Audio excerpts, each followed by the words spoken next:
Good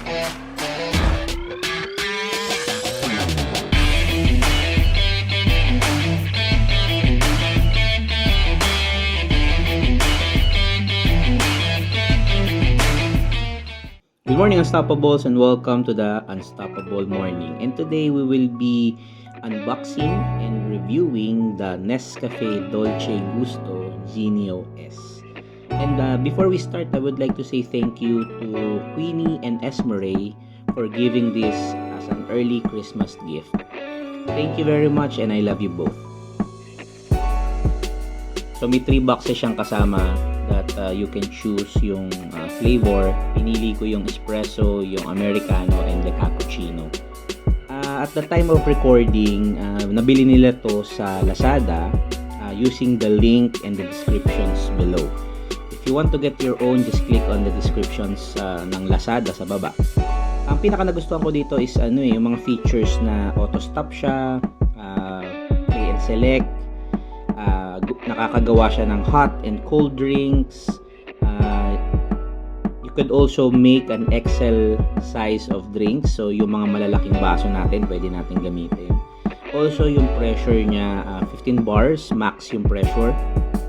Meron din siyang eco mode, na ang ibig sabihin kahit na katatapos mo lang siyang i-warm, mag-auto off siya if hindi mo na siya ginagamit.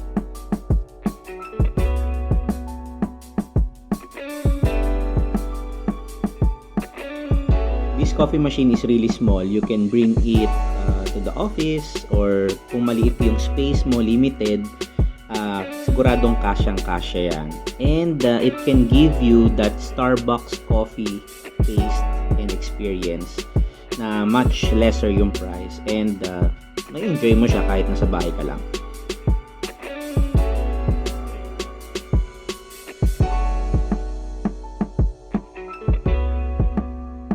So guys, lika, subukan nating testingin.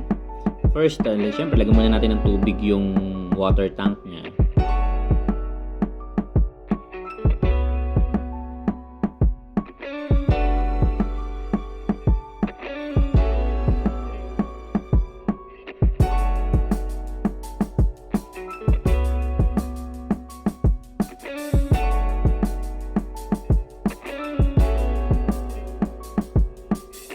Then we will try the Starbucks cappuccino. So una, angat mo to, tapos tanggalin mo yung ginagamit na yan na filter for cleaning. Diyan sa tray na yan, diyan mo ilalagay yung milk muna. Yung white is the milk portion of the cappuccino. Then pag kinlose mo yan, turn mo lang yung dial sa kung ilan ba yung recommended level. Saka mo pipindutin yung start button na yan.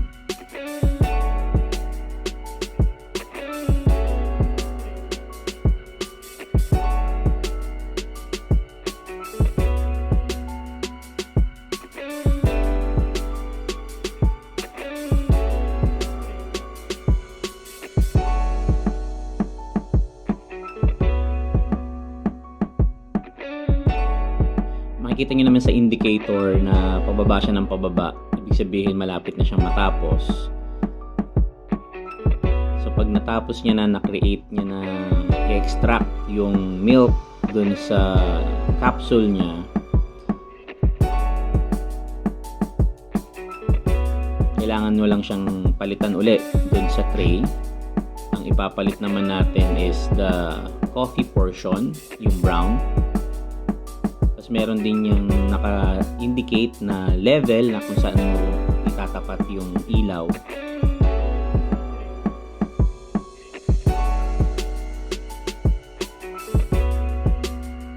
Then saka siya mag-extract ng coffee na.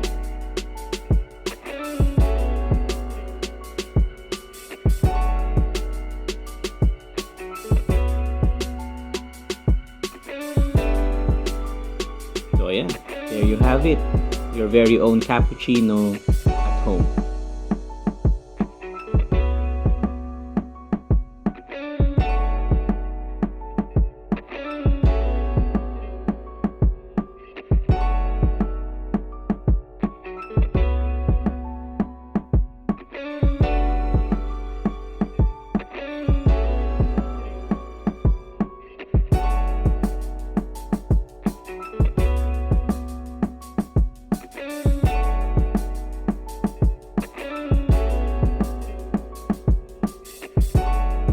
since na-curious ako, ginamit ko yung coffee lang mismo, and I tried to extract it.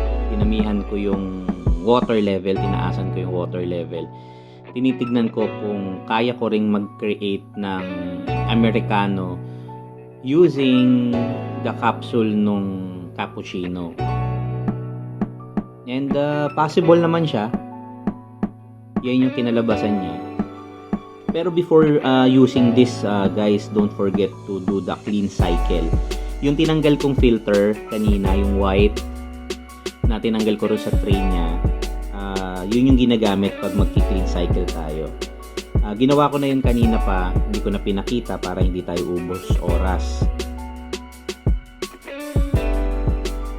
So guys, before we end, baka naman pwede ako makahingi ng konting favor sa inyo to click that subscribe button and that notification bell. So there you have it, the NESCAFÉ DOLCE GUSTO Genio S.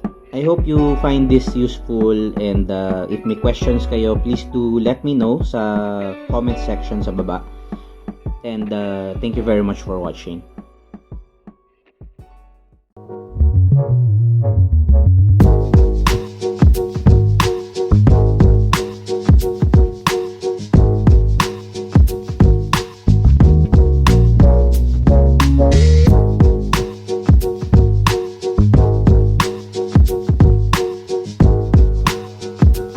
Good morning, Unstoppables. Thank you very much for all the love and for all the support that you have given me. And if you are blessed with this episode, don't forget to share it with your friends and with your family. And also, huwag niyong kalimutan na mag-subscribe sa channel ko, RJ Yongson. Maraming salamat po ulit. God bless you.